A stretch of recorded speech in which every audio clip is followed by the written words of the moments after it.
All right, so tell me about spot cleaner. Spot cleaner is a great way to fix your boo-boos. Every shop's gonna have them. So obviously this is a test scrap right now, but say you forgot to tape off the registration mark.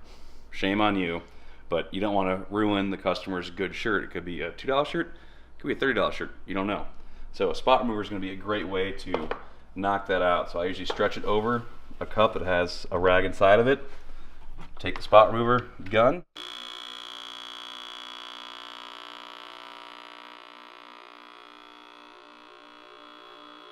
Boo-boo fixed. Put that back in the dryer. Pro tip, if you have an air chuck on your press or some kind of air, you can spray cold air onto it. It'll help avoid any kind of haloing. Sometimes you can get a white halo on a dark garment.